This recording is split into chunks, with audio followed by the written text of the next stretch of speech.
পবিত্র মাহে রমজানে যদি একটি নেক কাজ করলে ৭০ থেকে ৭০০ পরিমাণ বৃদ্ধি হয়, তাহলে একটি গুনাহ করলেও কি তা বৃদ্ধি পাবে, নাকি শুধু একটি গুনাহই লেখা হবে?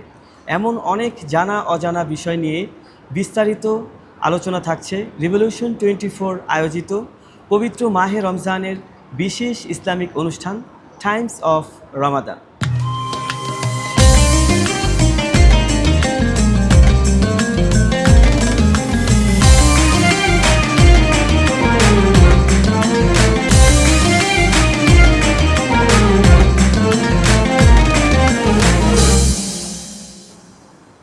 আসসালামু আলাইকুম সুপ্রিয় দর্শক, কাছে দূরে বিশ্বজুড়ে যে যেখান থেকে দেখছেন সকলকে সাদর আমন্ত্রণ জানিয়ে শুরু করছি।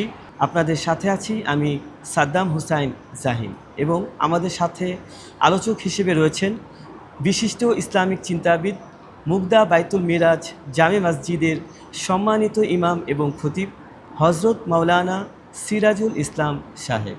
আসসালামু আলাইকুম। ওয়ালাইকুম সালাম রহমতুল্লাহ। নাহমাদুহু ওয়া নুসাল্লি আলা রাসূলিল কারীম, আম্মা বা'দ, ফাআউযু বিল্লাহি মিনাশ শাইতানির রাজীম। বিসমিল্লাহির রহমানির রহিম।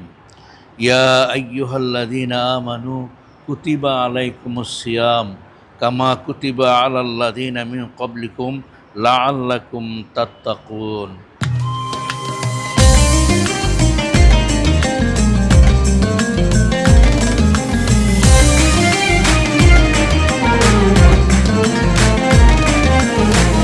মোহতারাম, আপনার কাছে প্রথম যে প্রশ্নটি আমরা জানতে চাচ্ছি সেটি হলো, মাহে রমজানে যদি একটি নেক কাজ করি তাহলে তার সওয়াবকে ৭০ থেকে ৭০০ পরিমাণ বৃদ্ধি করে লেখা হয়, তাহলে কি কোনো গুনাহের কাজ করলেও সেই গুনাহ কি বৃদ্ধি পাবে, নাকি শুধু সেই একটি গুনাহই লেখা হবে?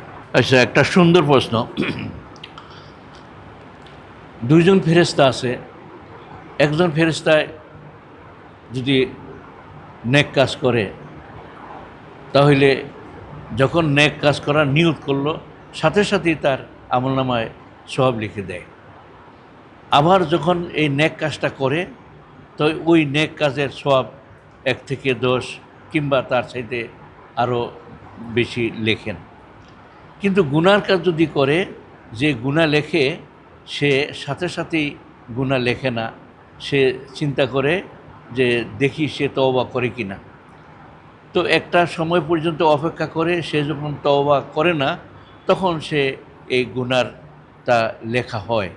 তবে এই একটা গুনার জন্য একটাই তার অপরাধ লেখা হবে, একটার জন্য একাধিক কোনো অপরাধ লেখা হবে না। মোহতারাম, এই মাসে একটি মহিমান্বিত রাত রয়েছে যা লাইলাতুল কদর হিসেবে আল্লাহ তাআলা ঘোষণা করেছেন। সেই লাইলাতুল কদরের গুরুত্ব সম্বন্ধে আমাদেরকে কিছু বিস্তারিত জানাবেন। আল্লাহ তাআলা পবিত্র কোরআনে বলে দিয়েছেন, ইন্না আনসালনাহু ফি লাইলাতিল কদরে ওয়া মা আদরাকা মা লাইলাতুল কদর লাইলাতুল কদরে খায়রুম মিন আলফি শাহর। আমি কদরের রাত্রে কোরআন নাজিল করেছি। জানো কি এই কদরের রাত্র কত গুরুত্বপূর্ণ? আল্লাহ নিজে বলেন, যা 1000 মাসের চাইতে উত্তম।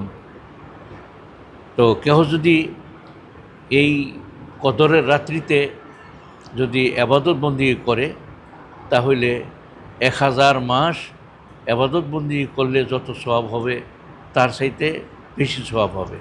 আর এই কদরের রাত্রি হইল রমজান মাসের শেষ 10 দিনের বেজর রাত্রিতে। তো কেহ যদি এই সুযোগটা গ্রহণ করে, তাহলে আল্লাহর কাছে সে প্রিয় পাত্র হবে, অনেক সওয়াবের অধিকারী সে হবে। জি মোহতারাম, কেউ যদি কোনো রোজা ইচ্ছাকৃতভাবে ভেঙে ফেলে, তাহলে তার বিধান কি বা তার শাস্তি কি? কেহ যদি রমজান মাসের রোজা না রাখে, রাখার সামর্থ্য ছিল এরপরেও না রাখে, তাহলে এমন অপরাধ করলো, সে যদি আজীবন রোজা রাখে তাহলে রমজান মাসের ওই একটা রোজার সমতুল্য হবে না।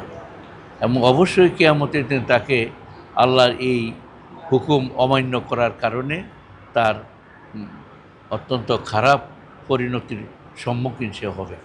সুপ্রিয় দর্শক, আমরা জানতে পারলাম কেউ যদি মাহে রমজানে একটি রোজা ইচ্ছাকৃতভাবে ভেঙে ফেলে তাহলে সারা পৃথিবীর সমস্ত কিছু দিয়েও তার কাফারা আদায় করা হবে না।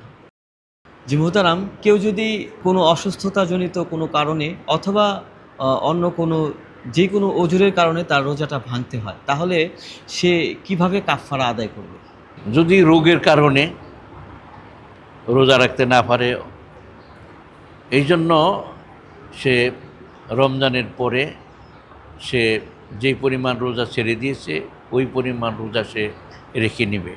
আর যদি মুসাফির হয়, মুসাফিরের জন্য অনুমতি আছে, সে রমজান মাসে রোজা না রাখলেও রমজানের পরে রাখলে চলবে, তার কোনো গুনাহ হবে না। জি মুহতারাম, আমরা জানি যে পবিত্র মাহে রমজানের শেষ দশকে আমরা অনেকেই ইতিকাফ করে থাকি। সেই ইতিকাফটা আসলে আমরা কেন করি বা ইতিকাফটার কি গুরুত্ব রয়েছে? এতেকাব করা সুন্নত। নবী করিম সাল্লাল্লাহু আলাইহি সাল্লাম তিনি প্রত্যেক রমজান মাসের শেষ 10 দিন এতেকাব করতেন। এমনকি যেই বছর আল্লাহ রাসূলের মৃত্যু হবে ওই মাসে তিনি 20 দিন এতেকাব করেছেন। এতেকাব এই রমজান মাসের শেষ 10 দিন মসজিদের মধ্যে অবস্থান করার নাম হইল এতেকাব। এই এতেকাব করলে যে রোজাদার ব্যক্তি অনেক সওয়াবের অধিকারী সে হবে এবং এই এতেকাব অবস্থায় আল্লাহর কাছে দোয়া করলে সে দোয়াও আল্লাহ রাব্বুল আলামিন কবুল করবেন। জাযাকাল্লাহু খাইর। মুহতারাম, আপনাকে অসংখ্য ধন্যবাদ আমাদের রিভলিউশন 24-এর সাথে থাকার জন্য। প্রিয় দর্শক, শুনছিলাম মাহে রমজানের গুরুত্বপূর্ণ আলোচনা। আজকে এখানে শেষ করছি। দেখা হবে রিভলিউশন 24-এর পরবর্তী কোনো সুন্দর আয়োজনে। সেই পর্যন্ত সুস্থ থাকবেন, ভালো থাকবেন। আল্লাহ হাফিজ।